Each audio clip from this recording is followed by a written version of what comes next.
Bonjour et bienvenue sur la BO de ma vie. Alors oui, aujourd'hui c'est notre épisode, le fameux. Je t'ai prévenu la semaine dernière, nous allons nous inspirer d'une chanson nommée Did You Ever Think qui a été écrite et potentiellement composée par Robert Kaka, interprétée avec Nas. Alors concernant cette chanson de Robert Kaka, je m'inspire de ce titre uniquement pour la thématique et pour le sens littéral de ce qu'il signifie. Did you ever think, c'est as-tu déjà envisagé, as-tu déjà songé.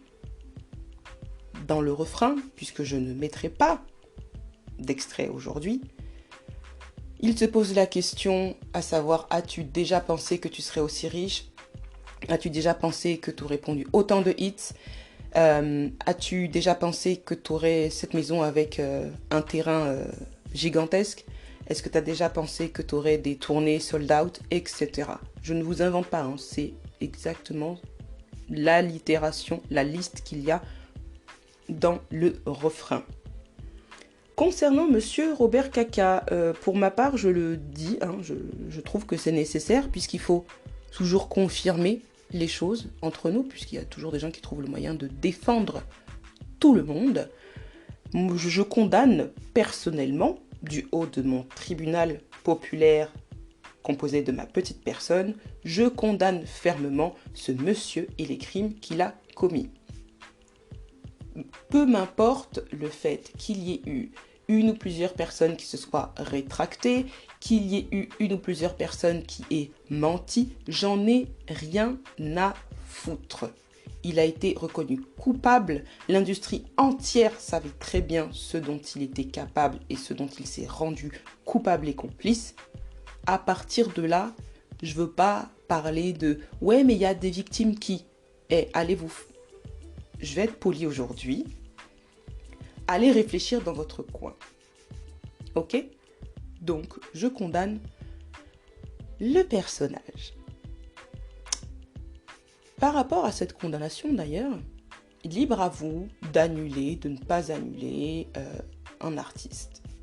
C'est vous qui avez votre propre échelle. C'est vous qui décidez si on se base sur le colorisme, sur le sexisme, sur le racisme, sur les faits comme ceux de Robert Kaka, pédophilie, agression, viol, etc. Même du kidnapping, on est vraiment sur du rapt. C'est pas mon dos, c'est vous qui décidez. Par contre, par rapport à mes principes, même si j'utilise ce titre de chanson aujourd'hui pour son sens littéral, je le souligne encore, de mon côté, aujourd'hui, je ne vous mettrai pas d'extrait, je ne vous mettrai pas la chanson avant mon épisode. Ce n'est pas sur mon dos que ce personnage va se nourrir. Alors ça, non. Si toi, comme un grand, comme une grande, tu vas aller cliquer sur Spotify, sur Deezer, sur YouTube, sur ce que tu veux, ou que tu vas ressortir, je sais même plus sur quel album c'était, ou que tu vas ressortir ton petit CD pour l'écouter, c'est ton problème. Moi, je ne lui donnerai pas de stream. Maintenant que c'est dit, on peut passer à l'épisode. Alors la thématique d'aujourd'hui, c'est donc de se projeter dans un cas de figure auquel on n'a jamais songé. Et un jour, comme ça, il se présente à nous, ou il se présente autour de nous. Je me rappelle le jour où j'ai parlé d'infidélité avec des amis, et pendant des années, j'ai jugé les infidèles. Vraiment un juge à la Cour suprême. Même pire, je pense que c'est comme si je venais de faire un coup d'état. J'appliquais la loi martiale. Il y a zéro pitié, il n'y a pas de discussion, il n'y a pas de compromis. Ça n'existait pas. Pour moi, les infidèles, c'était purement des lâches, des menteurs, des manipulateurs, des sales races. Bref, j'avais la dent dure. Puis au fil des discussions, parce que l'hypocrisie ça va 2 secondes, je me suis rendu compte à quel point l'infidélité était répandue. Vraiment, ça peut concerner tout le monde. Dans toutes les couches de la société. Du prolétaire jusqu'au PDG du CAC 40. Dans toutes les origines. Vraiment, sans aucune... vous aimez bien dire que c'est que chez nous, là-bas. Non, l'infidélité, c'est vraiment chez tout le monde. Qu'importe ton salaire, ton niveau d'études, etc., tu peux être infidèle. Qu'importe ton orientation sexuelle, c'est important de le souligner. Qu'importe ton orientation sexuelle ou qu'importe ton genre, tu peux être infidèle. Ça m'est vite rentré dans le crâne. Je me suis dit qu'un phénomène aussi répandu méritait que je tente d'en comprendre les mécanismes. C'était impossible que ce soit versé comme ça chez tout le monde et que je sois dans l'ignorance la plus totale. Même si, in fine, comprendre le mécanisme ne signifie pas approuver et ça ne change pas le constat initial qui est que l'infidélité est apparentée directement à la lâcheté, au mensonge et à la manipulation. Ça ne fait pas des infidèles de mauvaises personnes, mais ça fait d'eux des personnes qui ont été sur un moment lâches, menteurs et manipulateurs, c'est tout.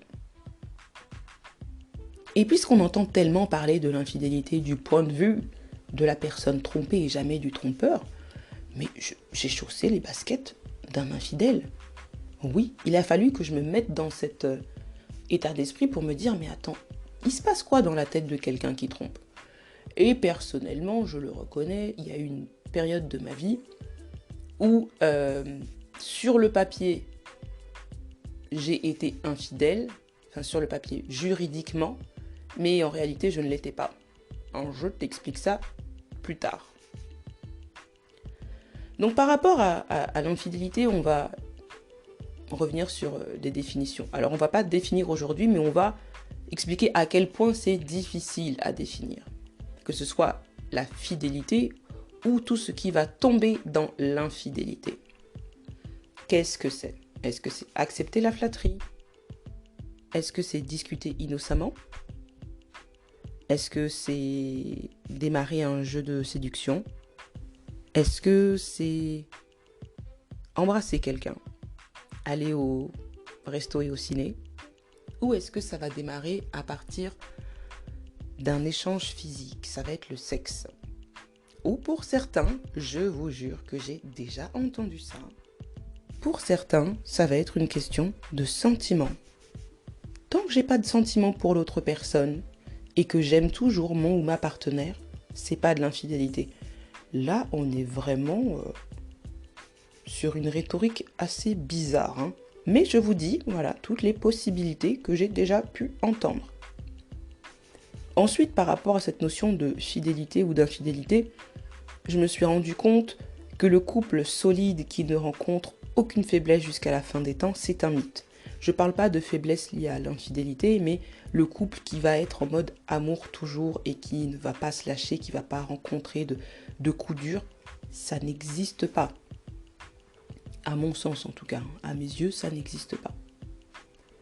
D'ailleurs, quand on étire le truc, penser qu'on ne verra pas la beauté, l'humour, l'intelligence, etc. d'une autre personne, enfin, tout ce qui peut nous séduire, penser qu'on verra jamais ça chez quelqu'un d'autre que son partenaire, c'est se mentir, c'est de la pure folie.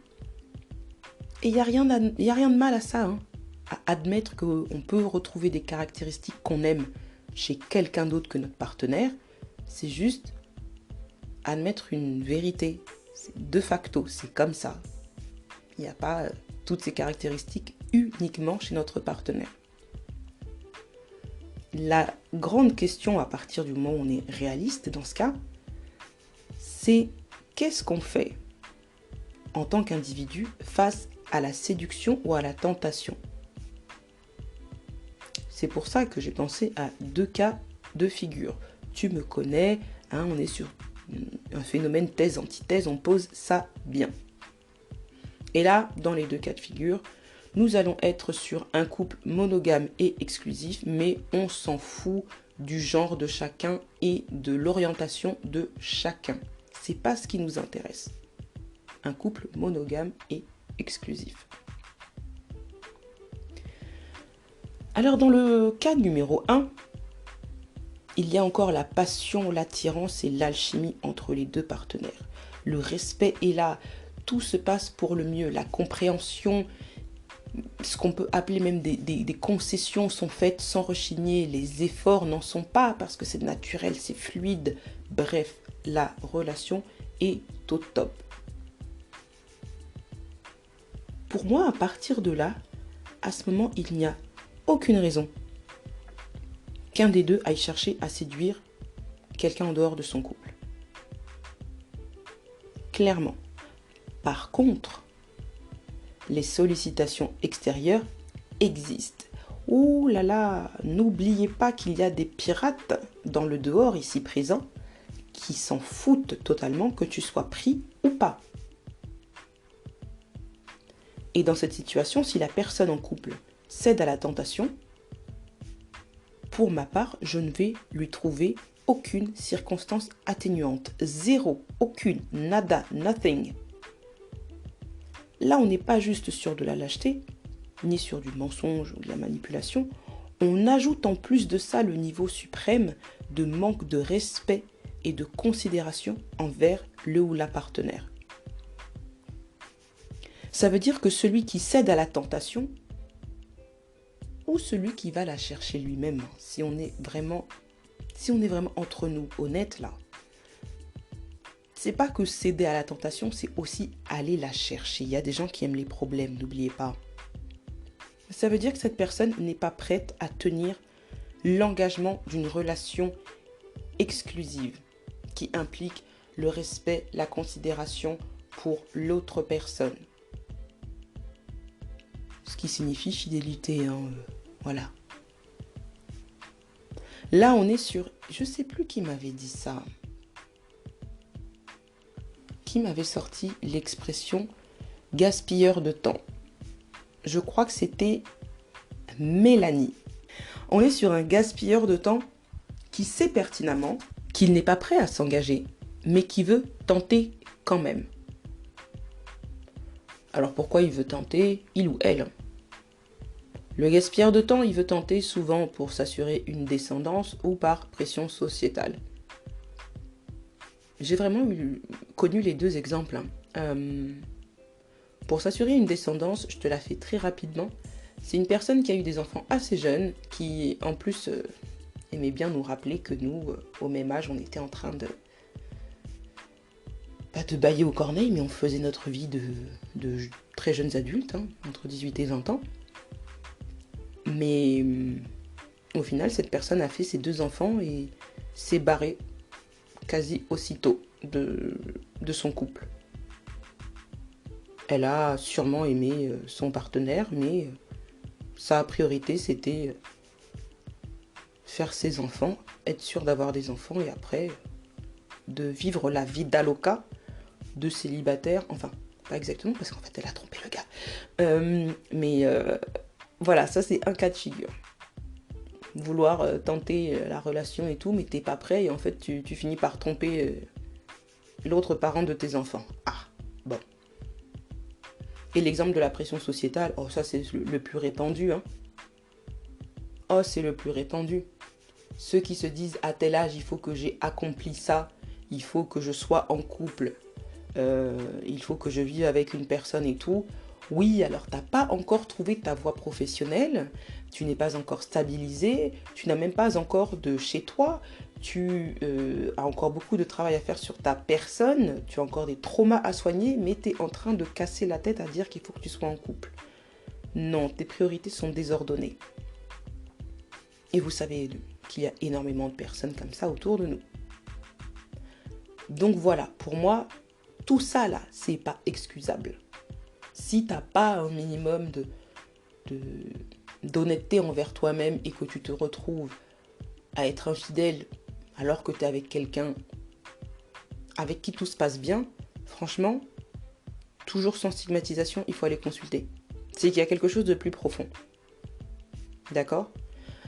Par contre, je pose un sujet sur la table de suite. L'excuse des besoins masculins qui nous est sortie en long, en large et en travers par la génération de nos parents, nos oncles et tantes, nos grands-parents et même nos potes arriérés qui nous le sortent, pour moi c'est non. La libido des femmes qui serait plus basse que celle des hommes, c'est un mensonge qui est répandu et colporté depuis des lustres à travers les âges, les générations, les sociétés, ce que tu veux. Donc, si tu te fais tromper par un homme et que tu trouves le moyen, toi, de m'expliquer que non, mais c'est un homme, dans les hommes, c'est comme ça. Ou bien, je ne sais pas si on trouve un équivalent en français, mais quand on dit « boys will be boys », c'est faux. C'est de la merde. On te la sert en barre chocolatée. Donc, tu vas arrêter ça tout de suite parce que c'est du mensonge. Voilà, ça c'est dans le premier cas où je ne trouve aucune grâce pour la personne qui va tromper. Et je ne peux pas me retrouver dans cette situation. Mais j'ai le cas numéro 2. Dans le cas numéro 2, la flamme est éteinte dans le couple. Il y a soit des enfants, un mariage, une situation matérielle peut-être qui les maintient, mais on va plus être sur un partenariat que sur de l'amour. Et c'est important de l'identifier en tant que tel. Le couple existe peut-être en surface, en apparence, mais l'amour n'existe plus. Et je me suis surprise à me dire que je pourrais comprendre potentiellement l'infidélité dans ce cas-là. Attention, je dis comprendre, pas excuser. Mais imaginez un instant la tristesse de la situation. Vous n'êtes pas en danger, il n'y a pas de violence psychologique ou physique. On n'est pas dans le cas de quelqu'un qui reste par peur. En tout cas, pas par peur pour sa sécurité. Par contre, vous êtes là, posé avec votre partenaire, comme un coloc. C'est vraiment la meilleure analogie que j'ai pu trouver. La colocation. Vous vous retrouvez à cohabiter, juste, avec la personne qui, auparavant, vous mettez des étoiles dans les yeux et des papillons dans le ventre. Oh, la tristesse du truc. Après, je te dis la tristesse parce que personnellement, je sais ce que ça fait. Et la clé ici, pour moi, avant même de sombrer dans l'infidélité, c'est la transparence. Même si l'infidélité reste un acte lâche, etc., qui va blesser l'autre partenaire, il y a vraiment une transparence nécessaire sur l'état de la relation et sur l'absence ou la disparition de l'amour. C'est extrêmement difficile de quitter quelqu'un, surtout de briser une routine qu'on a établie au fil des années, de briser peut-être une famille et de blesser ce partenaire. Mais c'est le mieux à faire quand on ne s'aime plus. Quand on ne s'aime plus, on quitte. Alors, ceci dit, pour les éléments que j'ai cités plus haut, que ce soit un mariage, une situation matérielle ou des enfants, parfois, on se retrouve à douter et hésiter. Est-ce que je devrais vraiment partir? Est-ce que je l'aime vraiment plus? Est-ce qu'il faudrait que je reste malgré le fait que je ne l'aime plus? Et c'est là qu'on est faible. Et c'est cette faiblesse qui peut tout changer. Moi, dans ce cas, en ayant dit à mon partenaire / coloc de cohabitation que je ne l'aime plus, je sais que je pourrais être plus ouverte aux sollicitations. Et je le dis parce que je parle d'expérience. Je vous ai dit, je ne suis pas là pour enjoliver la réalité et pour vous faire avaler des sornettes. À partir du moment, c'est pas juste que l'amour a disparu. Quand c'est formalisé, verbalisé, je ne t'aime plus, il n'y a plus aucun espoir, aucune manière de récupérer notre relation, c'est terminé, eh bien c'est terminé. T'habites encore sous le même toit peut-être, ou vous côtoyez pendant un temps, mais c'est terminé. Alors oui, dans mon cas, sur le papier, j'étais encore mariée. Donc moi, Je veux être honnête, hein. Il n'y a pas de mensonge ici. J'étais en pleine procédure de divorce et c'est un truc qui est répandu. Donc, clairement, on aurait pu me taxer d'adultère, même si j'ai dit c'est terminé et que j'avais déjà mon avocat, etc. Mais la personne qui l'apprend ensuite peut prendre le seum et dire, voilà. Dans mon cas, je préfère vous le dire direct, hein. Un jour, j'aborderai le sujet qui m'a amené à décider de divorcer, le sujet en lui-même. Par contre, je ne parlerai jamais du lien de causalité, jamais. Mais c'était absolument pas le fait que survienne de nulle part un homme qui me plaise. Hein. Oh, alors là, pas du tout. Oh, bien au contraire, on n'est pas du tout là-dedans. Donc comme je vous l'ai dit, c'est là où je me suis rendu compte que si légalement ça pouvait être rangé dans de l'infidélité, je savais au fond de moi que je n'étais pas une infidèle. Ben, clairement. C'est cette réflexion en fait. Là, parce que je me suis posé la question, je me suis dit peut-être que je suis une sale personne, peut-être que... Mais non. Non, je ne suis pas une sale personne. Je sais pour quelle raison j'ai décidé de mettre fin à cette relation, de dire je ne t'aime plus, de dire je ne peux plus, je n'ai plus la force, d'avoir fait le travail titanesque de tenter de récupérer cette relation tant bien que mal, et face à l'échec de dire non mais attends, là ça sert à rien, il n'y a plus aucun espoir, ça sert à rien.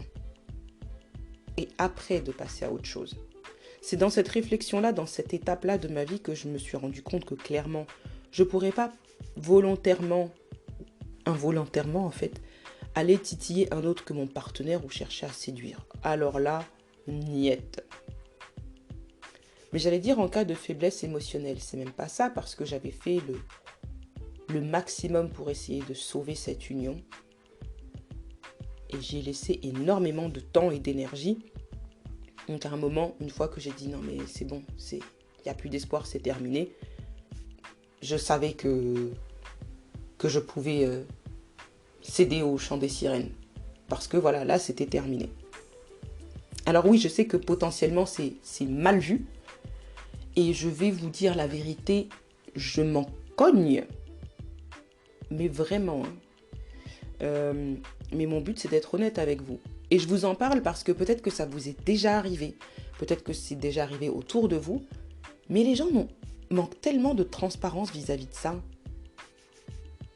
Et encore, moi je vous parle d'une situation qui est très particulière. C'était la fin d'une union, la fin d'une histoire. Après, comme je vous le dis, moi je veux absolument entendre aussi les infidèles notoires. Je serai sûrement pas d'accord avec eux. Mais moi je veux juste qu'il y ait de la discussion. Je veux juste que cette culpabilité, elle soit mise à jour.